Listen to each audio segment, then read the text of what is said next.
All right.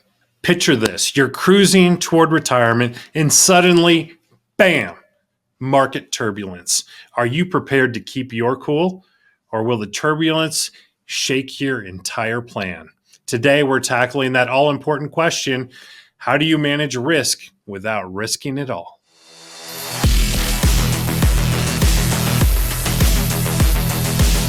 Back for another episode of Power Your Retirement. Walter Storholt here alongside certified financial planner Steve Smith of Powerhouse Financial Advisors. This is part 2 of a new series where we're talking about the 7 principles of Powerhouse Financial Advisors. So if you ever consider working with Steve and his team, this is the series for you, where you're getting to learn a lot about what goes into the planning process, not just retirement planning, but the finances, the larger conversations as well. And today is going to be all about risk. And Steve, it's good to be with you once again. I know this is one of your favorite topics to dive into. In fact, in the book series, you focused a lot on risk. Why is it such a big deal to you to kind of get this component right for somebody?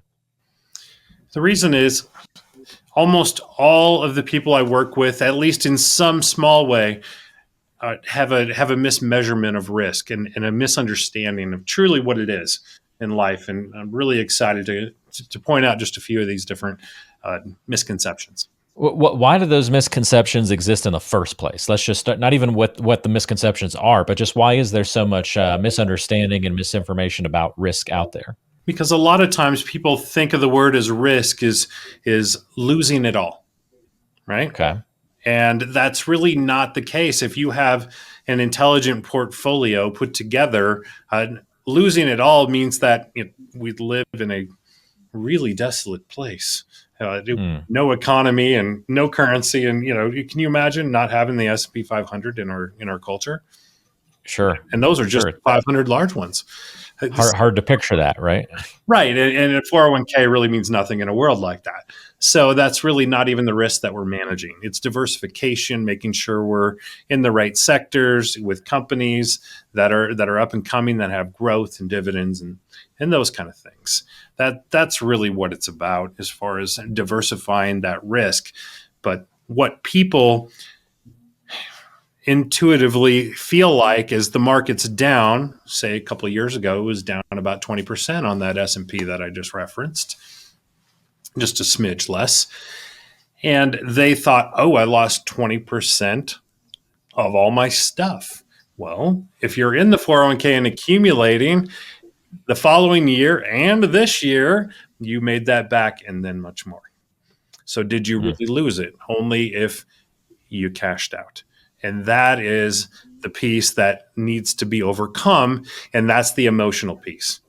And if I were to pick out one thing that I do that pays the most dividends for people, it's keeping them emotionally balanced when markets are down.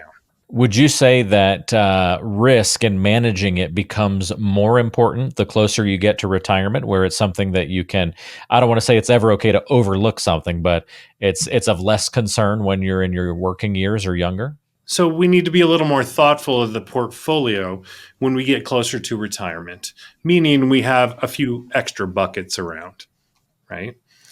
So if you have a cash balance pension, that's a big bucket that's already set up.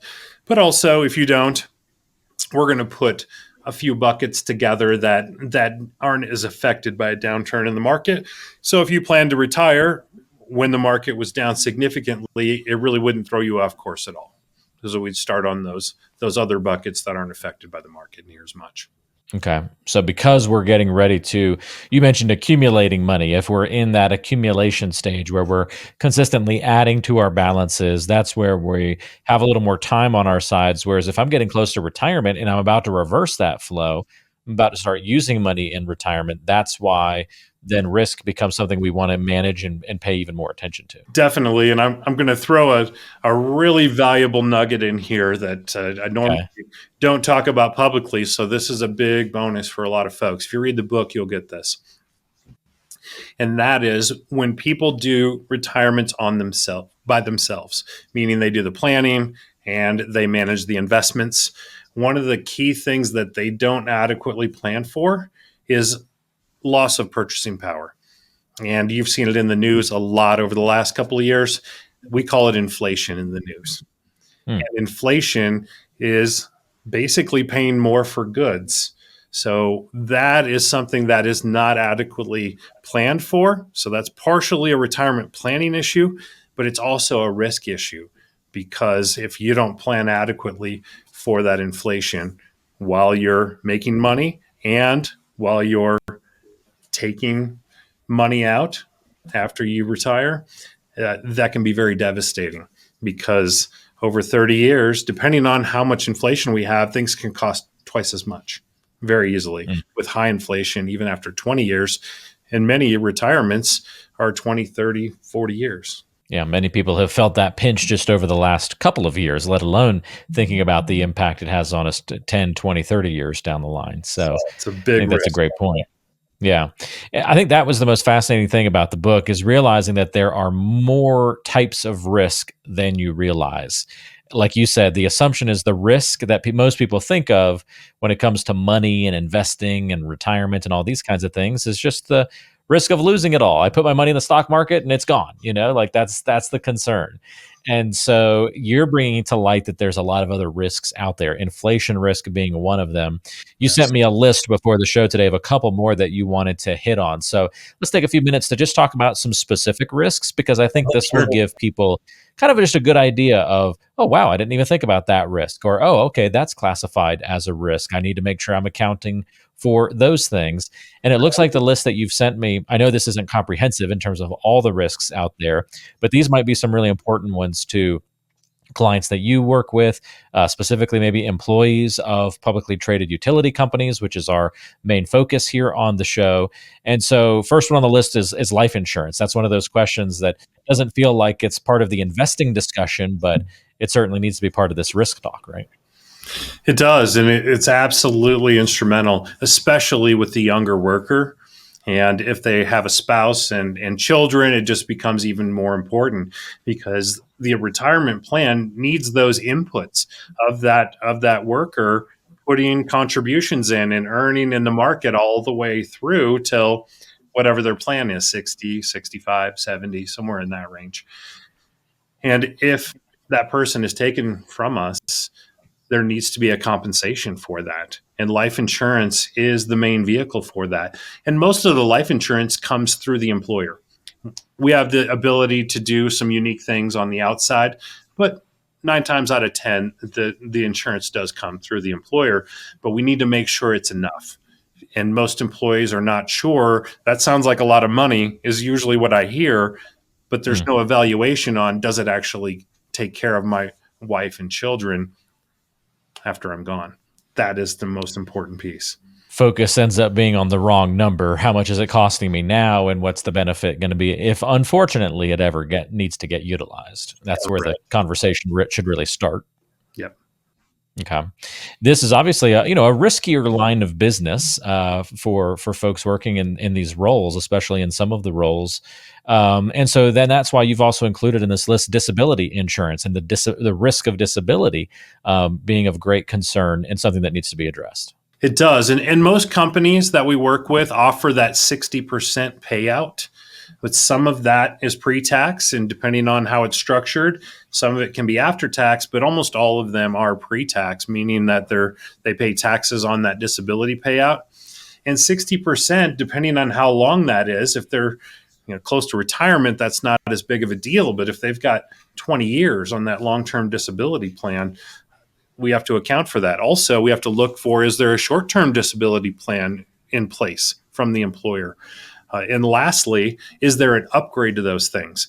That is lost on many employees, that in their benefits and open enrollment, they can actually upgrade the standard employer disability to protect their situation.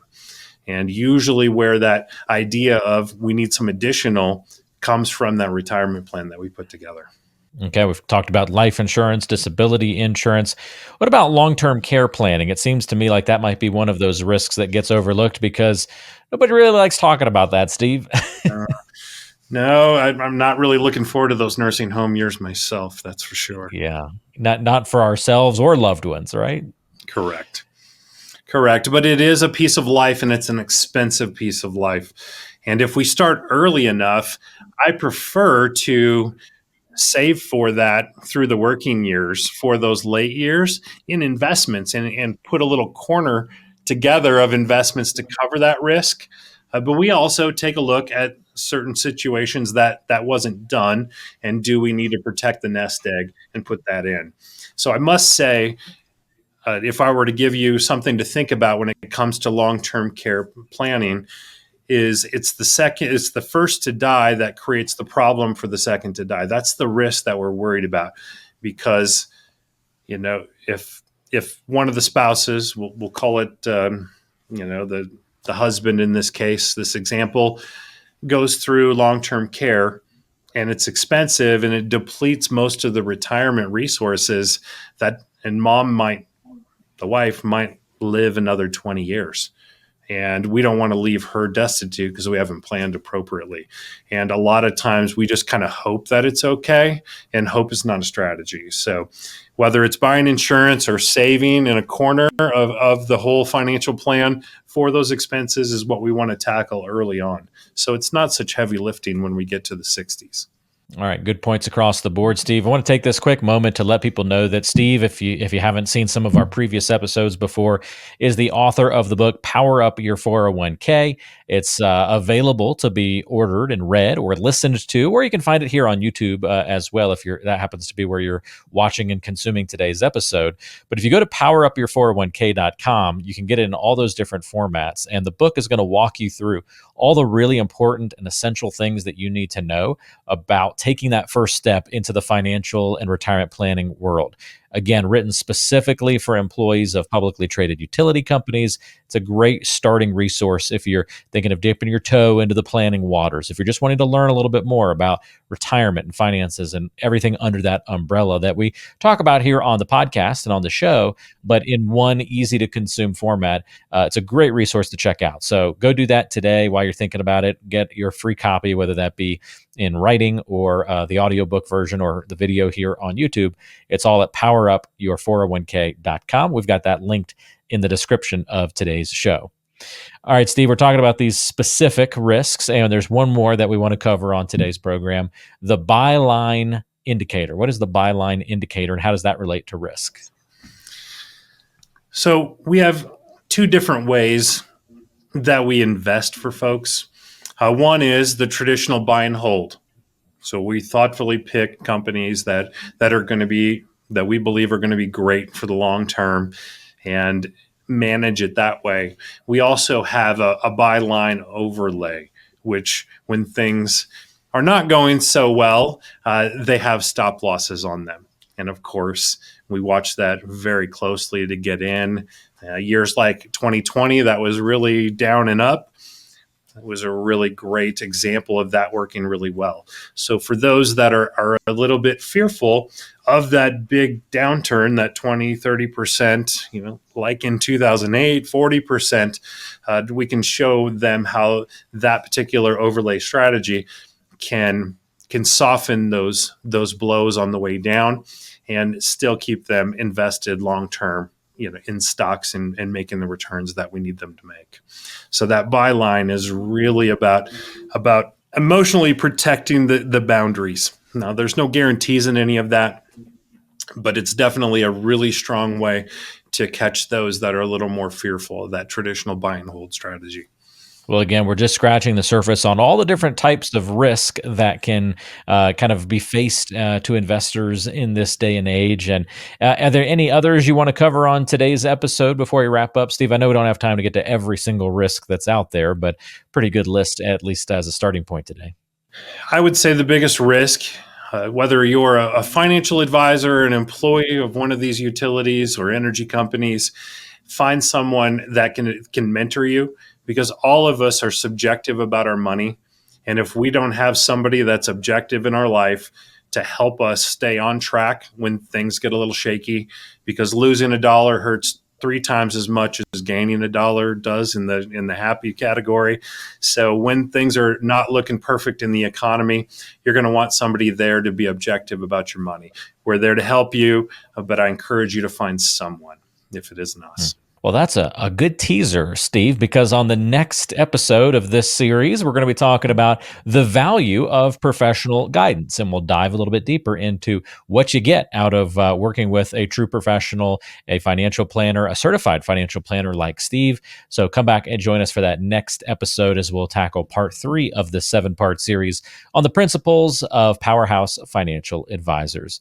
In the meantime, don't forget to go to powerupyour401k.com and get your free copy of Steve's book.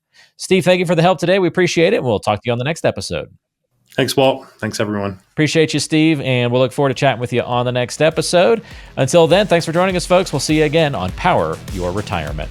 This podcast is provided by Powerhouse Financial Advisors, an independent firm with advisory services offered through Parsonex Advisory Services, Inc., PAS, a federally registered investment advisor. The information provided is for informational and educational purposes only and should not be considered as personalized investment advice. PAS does not guarantee the accuracy, completeness, or suitability of this information for your specific circumstances. Investment decisions should be based on an individual's goals, time horizon, and risk tolerance. Past performance is not indicative of future results, and all investments carry a degree of risk, including the potential loss of principal.